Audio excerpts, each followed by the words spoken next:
Tequila. Tequila Tips. Con Gabriela Cañedo, conocedora de tequila. Hola, ¿cómo están? ¿Qué creen? Es viernes y tequilero. Bienvenidos una vez más a Tequila Tips, el primer podcast del tequila. Hoy voy a compartirles en esta nueva sección de Tequila por el Mundo algunos de los acontecimientos importantes que me ha tocado vivir y disfrutar gracias al tequila. Y esto nace porque el día de ayer estuve con mi amigo Rodrigo, a quien mando un gran saludo y quien la verdad es mi gran fan en Tequila Tips y no desperdicia ningún momento para escucharme. De verdad, gracias Rodrigo. Y tomando unos tequilas, porque las buenas ideas nacen con tequila, me dijo, ¿por qué no platicas? Estábamos platicando de algún viaje. ¿Por qué no platicas de tu experiencia sobre lo que has vivido alrededor del tequila en algunos de los países donde te ha tocado ir a promocionar el tequila? Y la verdad es que se nos hizo muy buena idea porque hay muchos datos que nadie conocíamos y que no sabemos lo que pasa en otros lados con el tequila. Entonces, hoy les voy a platicar de ese acontecimiento que se llevó a cabo en el 2010. Así que los invito a ponerse cómodos porque vamos a viajar en el tiempo y nos vamos a trasladar a ese año, al año 2010, exactamente en el mes de noviembre, cuando la Cámara Nacional de la Industria Tequilera recibe la invitación del INAH, que es el Instituto Nacional de Antropología e Historia, en conjunto con el Conservatorio de la Cultura Gastronómica Mexicana, para formar parte de la delegación mexicana que viajaría a Kenia, a Nairobi, a representar a México en la reunión de la UNESCO, donde se hacen las inscripciones para otorgar las declaratorias o los reconocimientos como patrimonios de la humanidad. Y por supuesto que el tequila era un actor fundamental para estar presente, ya que 4 años antes, en el 2006, el paisaje agavero y las antiguas instalaciones del tequila habían obtenido también el reconocimiento por la UNESCO. Sin esperarlo, un día llega el director de la Cámara, que en ese entonces era Francisco Soltero, a quien mando un gran saludo. Recuerdo que entró en mi oficina y me dijo, prepárate para ir a Kenia, a este evento.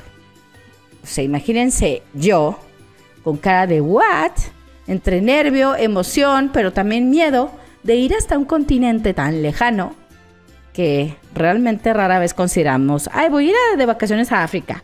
La verdad es que muy pocas personas escuchas decir eso, a menos que tengan intereses muy específicos en los safaris, en las cacerías, son los que dicen que van a ir a ese país. Bueno, pues entonces me puse en contacto con los organismos que estaban encabezando esta misión para conocer la agenda y los eventos en el que el tequila iba a estar presente, para poder dimensionar cuántas botellas de tequila íbamos a necesitar para abarcar todas las actividades en las que México iba a estar presente y en las que el tequila iba a ser un actor fundamental. Entonces, pues ya después de que me dijeron y todo, me mandan todos los requisitos, había que vacunarse contra la fiebre amarilla y una serie de cosas que tenemos que hacer antes porque pues se requiere visa.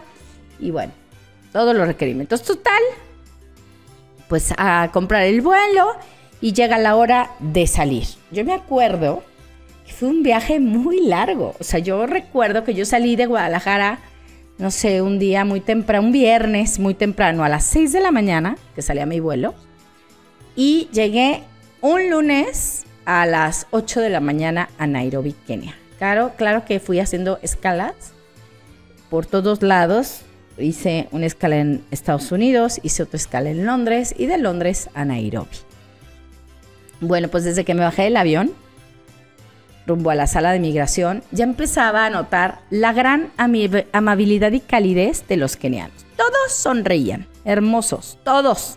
Y todos te decían, bienvenido a mi país, bienvenido a mi país, gracias por visitarnos. O sea, nunca en la vida en ningún país me había tocado tanta calidez y amabilidad de los locales. Pues ya hice migración, pasé todo y Ya no me acuerdo. No, sí, yo tomé un taxi para irme al Hotel Sede, que era un intercontinental en Nairobi, que estaba muy cerca del centro, donde estaba el edificio de la UNESCO. Y entonces pues ya me registré en el hotel y en ese entonces la conectividad de los celulares pues era impagable, era carísimo. Y lo que más se utilizaba en ese entonces, porque yo me acuerdo que yo viajé con mi Nextel, que era una BlackBerry. ¿Se acuerdan de estas BlackBerrys negras? Que también pues no podía conectarme, ¿verdad? Mis comunicaciones con México solo era a través de correo electrónico o del famoso, ¿se acuerdan? Messenger. O sea, que mis conexiones o mi conectividad era cuando yo estuviera en el hotel con mi computadora y con conexión a internet. Bueno, pues en la agenda que yo tenía decía que el martes había que reunirnos toda la delegación en uno de los salones del hotel porque se iban a plantear todos los pormenores de los eventos en los que pues el Tequila y yo íbamos a participar. Me acuerdo que de Jalisco yo era la única, pues no conocía a nadie, ¿verdad? Así que bueno, en esa reunión que éramos, ¿qué les digo? Como unas 60 personas de diferentes partes de los estados de México, pues estuvimos presentándonos. Y yo me acuerdo que cuando yo me presenté, que no fue nada difícil, en cuanto yo dije que yo venía de la Cámara Nacional de la Industria Tequilera y que yo venía a promocionar el tequila y a hacer los cócteles y a dar el tequila, no, bueno, pues todos se reían y todos muy amables. Y entonces desde ahí pues se abrieron las puertas para hacer amigos, ¿no? Entonces muchos decían, uy, ya sabemos con quién juntarnos. Todas las demás personas principalmente eran de la Ciudad de México, también del estado de Hidalgo, de Puebla, de Michoacán, en su mayoría autoridades de los organismos del INAH, de la Secretaría de Relaciones Exteriores, del Conservatorio de la Cultura Gastronómica. Estaba, por supuesto, el embajador de México en Kenia. En ese entonces era el embajador Luis Javier Campuzano. También estaban varias chefs que iban a ser las encargadas de hacer varios de los platillos que se iban a dar en varios de los eventos. También me dio muchísimo gusto y ternura ver en la recepción a dos cocineras indígenas de Michoacán con sus vestidos típicos, hermosas sus trenzas, y la verdad es que me encantó verlas. Antonina, y no me acuerdo la otra señora cómo se llamaba, pero eran un encanto el par de señoras. Y también viajaron algunos músicos. Total, se llegó el día de la reunión y llegamos muy puntuales al edificio de la UNESCO, que estaba muy cerca del hotel, en donde había una gran sala de participantes de diferentes partes del mundo, que eran como alrededor de unas 300 personas, muchos de ellos vestidos con sus trajes típicos y representativos de cada país. Por supuesto que la delegación de mexicana no se podía quedar atrás, y muchos íbamos con vestidos con elementos típicos de México, ya sea con huipiles, con rebozos, con corbatines, con sombreros, con zarapes, todos muy guapos representando a México. Y esta reunión pues empezaba desde temprano y sesionaban todo el día, donde iban presentando las inscripciones de cada uno de los países, donde presentaban el por qué estaban presentando por cada país y por qué era necesario el reconocimiento ante la UNESCO. Yo recuerdo que a la delegación de México, bueno, los que íbamos, como yo, que no tenía nada que hacer ahí en la asamblea, que no teníamos participación como tal en esa asamblea, que era una asamblea de trabajo, a nosotros nos citaron a las 4 de la tarde ahí en el edificio de la UNESCO. Cuando nosotros llegamos, pues estaban sesionando. Y entonces ya como media hora después de que llegamos, nos piden que pasemos, y ya a las 15, 20 minutos que estábamos adentro de la sala, entonces aparecen en las pantallas que estaban presentando la gastronomía mexicana como patrimonio cultural inmaterial y los elementos que respaldaban el por qué era importante su reconocimiento. Entonces estuvo padrísimo, porque después de algunos momentos de debate y tantita tensión entre los países, yo recuerdo que había varios de los países que cuestionaban mucho al representante de México, que en ese entonces era el doctor Pancho López del INAH. La verdad, de verdad que señor tan preparado, saludos Pancho, porque le preguntaban muchas cosas, ¿no? Y entonces, ya en un momento, responde de una manera a sorprenderte las preguntas y los cuestionamientos que le hacían, sobre todo la delegación de los franceses. Y me encanta cuando les dice que México era productor de productos como el cacao y aguacate, y que gracias a estos dos productos mexicanos, los demás países podían realizar maravillosos platillos. Y le dice, como ustedes los franceses, sus chocolates.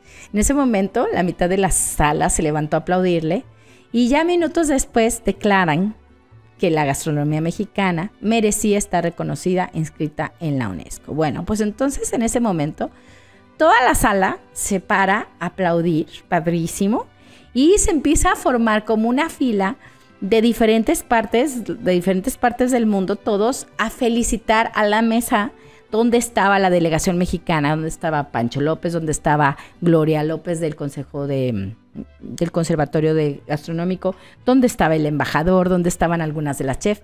La verdad, un momento tan bonito. O sea, nosotros de la delegación mexicana, que nada tenemos que hacer, ¿verdad? Pero bueno, nos sentamos como pavo real, anchos, orgullosos y felices de haber obtenido esta declaratoria. Y fue un evento muy, muy lindo y muy emotivo. Todos los que íbamos de la delegación, bueno, nos abrazábamos como si nos conociéramos de toda la vida y pues manifestándonos muy contentos. Y de lo mismo ocurrió tantito después cuando también aparecen en la pantalla la pirecua, que es un canto tradicional purépecha, y los parachicos, que es la fiesta tradicional que hacen en enero en Chiapa de Corzo, en Chiapas, y fueron otras dos candidaturas también que el Estado mexicano presentó ese año para su inscripción en la lista representativa del Patrimonio Cultural de la Humanidad. Entonces, bueno, estábamos de fiesta, felices, abrazándonos y todo. Ese día me acuerdo que nos fuimos, pues sí, al Hotel Sede, y todos ahí, toda la delegación de México, padrísimo, porque tuvimos como una cena, pero informal, donde estuvimos platicando y ellos nos estuvieron platicando cómo se había puesto la cosa y todo. Entonces, padrísimo. De verdad es que de las experiencias que han marcado mi vida, porque para empezar el país a mí me sorprendió. La gente amabilísima, súper arregladitos, todos con sus trajecitos, las señoras con sus tacones, todos yendo a trabajar. Pues me encantó. O sea, ¿qué les digo? A mí la gente keniana me encantó por amables. La comida, a mí me tocó, bueno, déjenles platico, porque me estoy brincando. Al día siguiente, México ofreció una fiesta para celebrar el reconocimiento de estas tres elementos, y entonces fue también en el Hotel Sede, donde las chefs se lucieron haciendo varios platillos mexicanos muy elaborados. Y las cocineras indígenas, mi vida, torteaban y cocían sus tortillas en sus comalotes. O sea, iban cargando con todo. Todos los elementos que se enviaron para hacer este evento posible, enviaron barro, enviaron cazuelas, enviaron artesanía, enviaron comida, alimentos, bebidas, de todo, para en este evento lograr realizar o crear un pedacito de México con sus tradiciones para los asistentes. Y entonces, para el evento, a mí me tocó enseñar a los bartenders kenianos preparar 2 cócteles con tequila. Uno de ellos, obviamente, fue la margarita de limón. Y el segundo fue una margarita con una fruta representativa de Kenia, que no me puedo acordar el nombre, una fruta roja, que tenía como consistencia como de pitaya, pero el sabor no era pitaya, era más cítrico, y era roja. Y entonces hicimos una margarita con esa fruta, que era pues una fruta muy local, que ellos consumían mucho. Entonces los kenianos estaban fascinados con los cócteles. Y qué no decir de todas las personas que asistieron al evento, pues fascinados, porque también tuvieron la oportunidad de probar las diferentes clases de tequila que llevábamos, que eran blanco, reposado, añejo y extrañejo. Y entonces, bueno, los cócteles fueron la sensación. Y aparte en ese lugar que hace calor, con un clima en noviembre, pues no era frío. O sea, miren, lo que a mí me sorprendió es que la vegetación, cuando yo estuve por Kenia, pues vi muy similar a la de Guadalajara. Entonces dije, qué chistoso. Y entonces le comenté al embajador, ¿verdad? Le dije, ay, me llama la atención que también veo agaves, que también veo mucha vegetación que sea en Guadalajara. Dijo, lo que pasa es que Nairobi está en la misma latitud que está México y Guadalajara y el centro. Entonces, por eso ves mucha vegetación similar. De hecho, tenemos muchas frutas en común y la gastronomía es muy similar a la de México. Consumen mucho el aguacate, el maíz, los frijoles. Entonces, mira, extraordinaria gastronomía para los tequilas, ¿verdad? Bueno, pues déjenles platico que la comunidad mexicana en Kenia pues no era muy numerosa cuando yo fui. Me decían que existían alrededor de 200 mexicanos, según los datos de la embajada en ese entonces. Y me platicaban que los primeros mexicanos que llegaron a Kenia fue a finales de la década de los 40, que llegaron como misioneros católicos.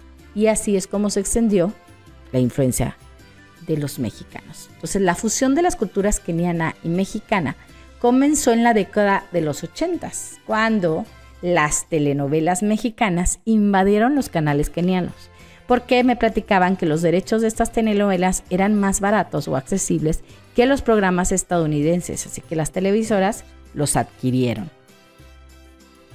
Bueno, pues sé que al día de hoy existen ya algunos restaurantes famosos de comida mexicana en Nairobi. Y como les dije, la comida keniana y la mexicana son muy similares en sus ingredientes, pero con procesos diferentes. Las marcas de tequila, que en ese momento yo, en mi paso por Kenia o por Nairobi, que yo vi, porque yo fui a visitar pues los supers y las vinaterías y estos lugares donde pues se comercializan vinos y licores. Me acuerdo que era José Cuervo, estaba el Tequila Olmeca, el Sierra, el Camino Real, el Patrón, Don Julio y Sauza. Son los tequilas que a mí me tocó ver en mi paso por Kenia. Y pues es un país muy interesante porque tiene un gran turismo. La verdad es que muchas de las personas, sobre todo los europeos, les encanta ir a Kenia y a Nairobi porque pues tiene una gran zona, primero de safaris, ¿no? Donde la gente que es aficionada a esto, pues puede ir desde, hay un safari muy famoso que te llevan en unas avionetas y entonces llegas allá al Serengeti, donde duermes en una casa de campaña, tienes un masái que te está cuidando, estos pues indígenas kenianos que están vestidos así todos hermosos con sus trajes típicos y entonces te están cuidando de los leones y de todo, que no te ataquen. O sea, si te atacan pues ahí están ellos, ¿no? Pero es demasiado intenso vivir esta experiencia. A mí me tocó realizar uno y la verdad es que yo me moría de miedo, porque aparte yo viajé sola, entonces pues no, yo no sabía si tenerle más miedo al masái o al león. Entonces no dormí nada.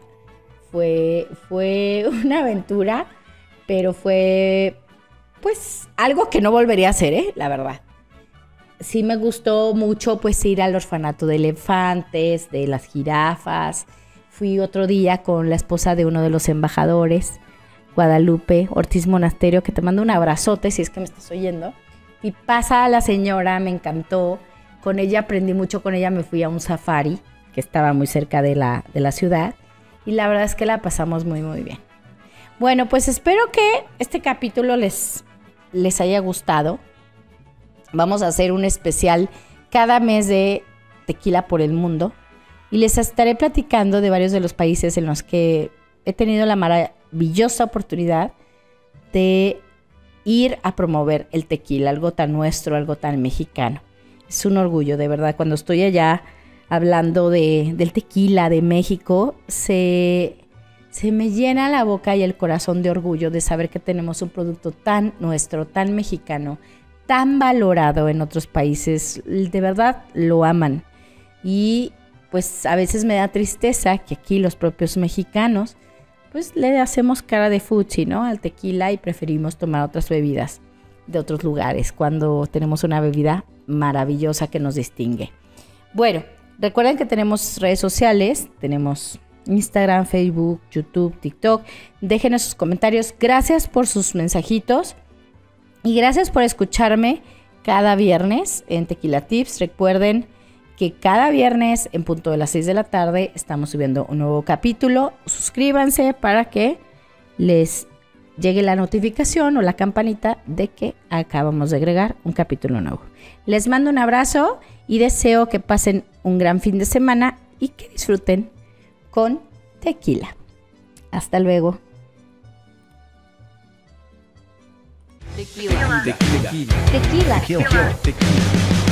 Tequila Tips. Con Gabriela Cañedo, conocedora de tequila.